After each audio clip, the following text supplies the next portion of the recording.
अभी लोग तो बीजेपी में जाने के बाद ईद में आके मिलने को डर रहे हैं। जिन्होंने 50 साल तुम्हारे वोट लिए,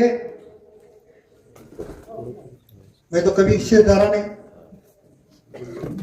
इतने पार्टियां बदला मगर किसको डर के बदला नहीं। अब लोग क्यों पार्टी बदले उसके बारे में नहीं जाना चाहता मैं। उन्होंने बोलना चाहिए कि भाई मैंने पार्टी क्यों बदला हूं, क्या दिक्कत थी। मुख्यमंत्री लोया, देवेंद्र फडणवीस साहब लोहा है। सबको लग रहा था कि प्रताप पटेल के खिलाफ कुछ तो भी बोलना। पूरा भाषण खत्म हुए जब तक मेरा नाम भी नहीं लिए, इनके थोबड़े देखने जैसे हो गए। आपके जिले से तो लोग मुख्यमंत्री बन गए। आएंगे तो आइए चाऊ साहब, बैठिए बैठिए, कैसे हैं, बिरयानी लाए क्या हमारे लिए।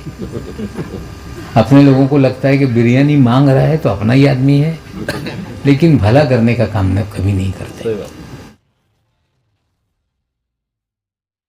5 साल कंधार शहर पूरा बकाल हो गया। मैं हाजी साहब के दरगाह के सामने खड़े रह के एक पवित्र स्थल से बात कर रहा हूँ। यहाँ की मार्केट कौन गिराए, जब यहाँ पालक मंत्री कौन थे, अब यहाँ आमदार कौन थे, और कुछ वजह नहीं थी। स्टेट हाईवे रास्ता है, कहाँ जा रहा था रास्ता, शिवाजी चौक तक आके रुकने वाला था ना।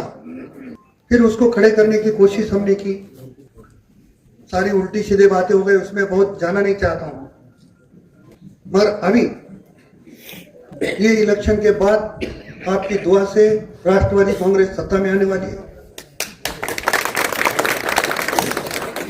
मार्केट बना के जो विस्थापित हुए उनको प्रस्तापित करने का काम हमारे लोग करेंगे। मैं आपसे सबसे वादा करता हूं कि गए 25 साल में जो नहीं हुआ, ये 5 साल के अंदर अपने को कंधार शहर में एक विकसित शहर,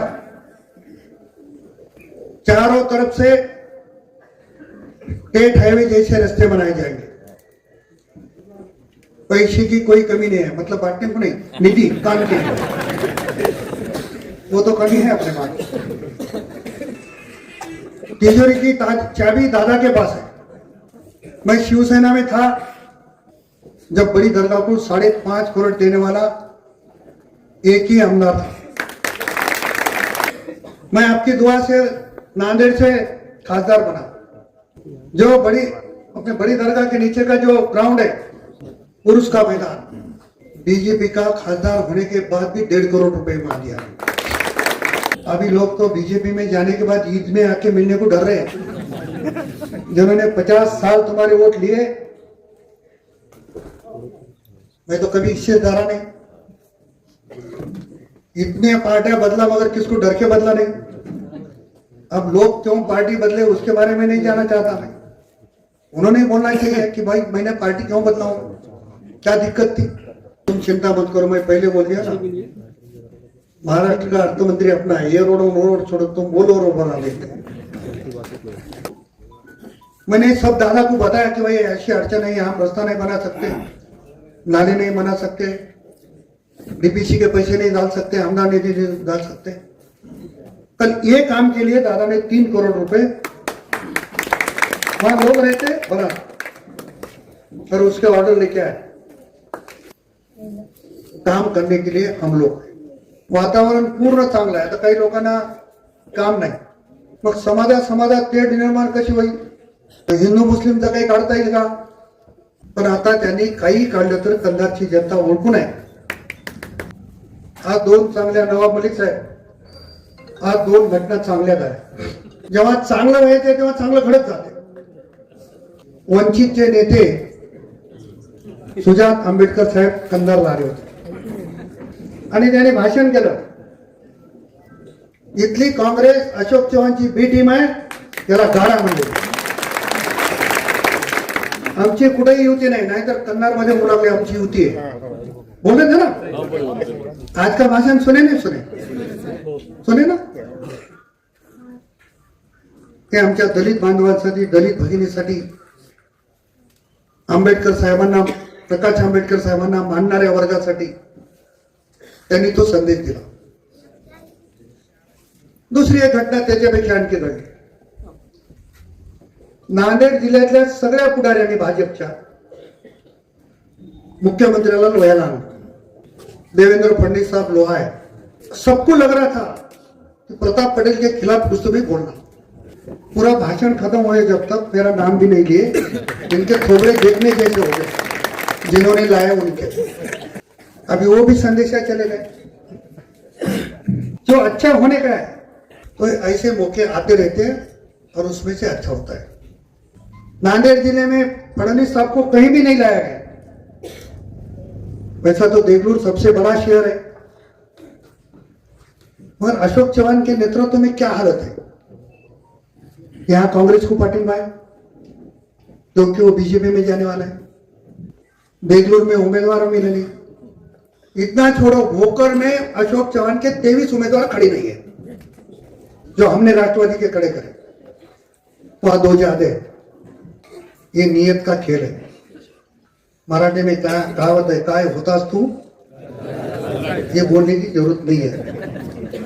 लुंगारेताई, मी आपल्याला बोलू इच्छितो की आमच्या लोकांमध्ये अंबाडी साहेब वोट नहीं देना है तो सामने भी नहीं आते.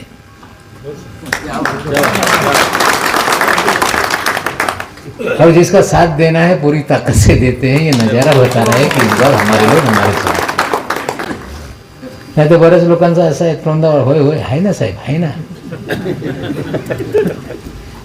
कारण मी पण निवडणुका लढलो, बरीचशी निवडणुका लढलो, जिंकलो, मंत्री झालो. तोंडवर बोलायचं आहे, नंतर करायचं आहे, अशी आमच्या लोकांच्या मनात असं कधी नसते. ज्यांच्या साथ राहायचा, समोर जाऊन राहायचा, नाही असेल तर त्यांच्या तोंड बघायचं नाही, ही आमच्या लोकांची सवय आहे. लेकिन जब जब प्रस्ताव मैं लेकर गया, कभी भी अजित पवार साहब ने ये नहीं बोला कि हे होणार नाही. त्यांनी सांगितलं याच्यापेक्षा चांगले कार्यक्रम तयार करा आणि समाजाचा भला करण्याचं काम केलं पाहिजे. ये हमारे नेता की फितरत है.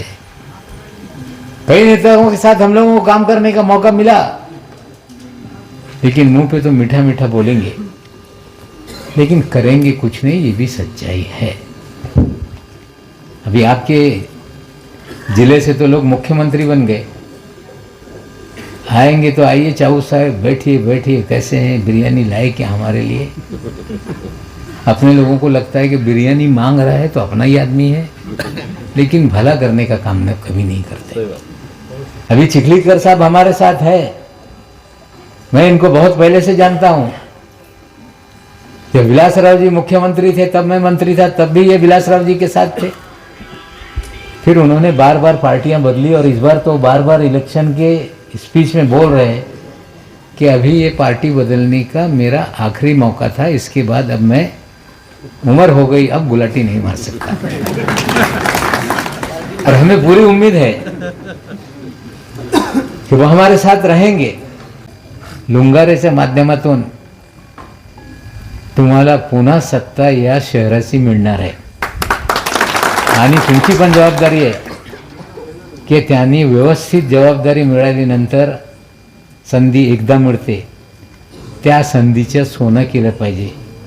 संधीचं सोनं केलं नाही तर पुन्हा कोणी विचारत नाही. ही सत्य परिस्थिती आहे.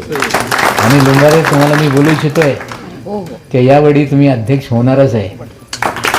आणि झाल्यानंतर प्रत्येक नागरिक या शहराचा त्यांच्याशी तुम्हाला सुखदुःखाचा नाता निर्माण करण्याचं काम करावं लागेल.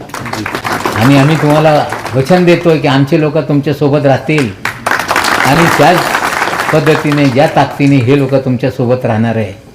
संकटकाळी त्यांच्यासोबत तुम्हाला राहायची जबाबदारी स्वीकारावी लागेल आणि आप इनके साथ रहेंगे. आज मोठी दर्गा येथे राष्ट्रवादी काँग्रेसची प्रचार सभा झाली.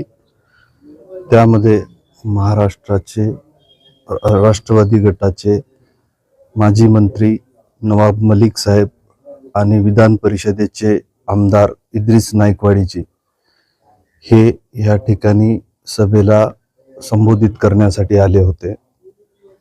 राष्ट्रवादी काँग्रेस पक्ष हा एक सेक्युलर पक्ष आहे आणि सेक्युलर पक्षाची विचारधारा घेऊन महाराष्ट्रामध्ये अजितदादा पवार असतील, आणि राष्ट्रवादीचे सगळे आमचे आमदार माननीय प्रताप पाटील चिखलीकर साहेब हे सगळे एक सेक्युलर विचारसरणीला घेऊन पुढं जातो. आणि माझी कंधार शहरातील जनतेला हे आव्हान राहणार आहे की आपण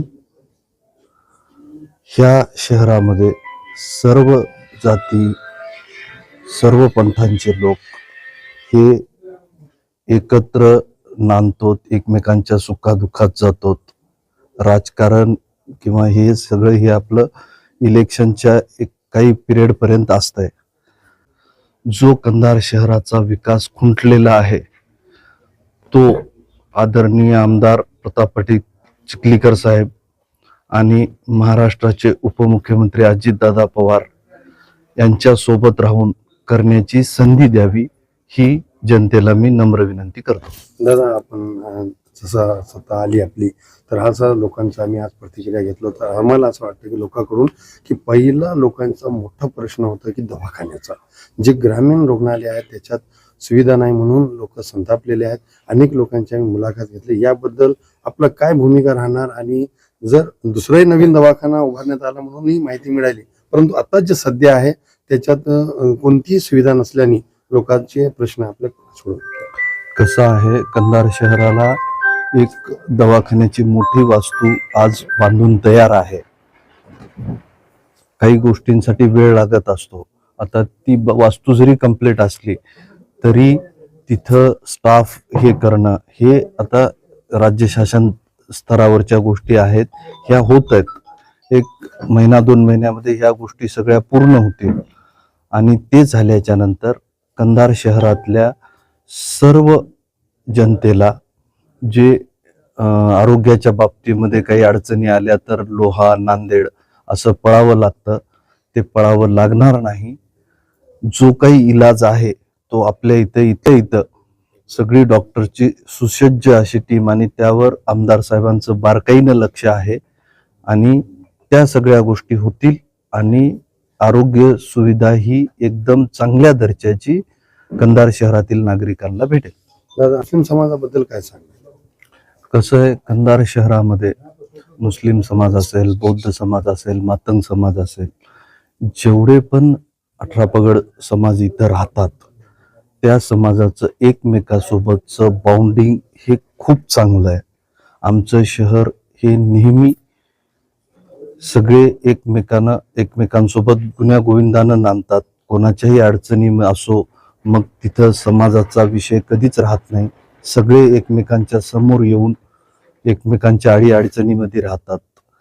त्याच्यामुळं आणि सगळ्यात महत्त्वाचं म्हणजे माझ्या घरावर बौद्ध समाज असेल, मुस्लिम समाज असेल, हे 4-2 पिढ्यापासनं हे सगळे समाज आम्ही कधी आयुष्यामध्ये जातीवाद केला नाही, आयुष्यात कधी करणार नाही.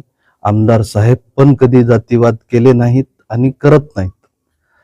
आमचं त्यांचा परिवार असो आमचा परिवार असो हे आम्ही सेक्युलर हे म्हणून आहोत. त्याच्यामुळं आम्ही जातीवादामध्ये कधी अडकलो नाहीत.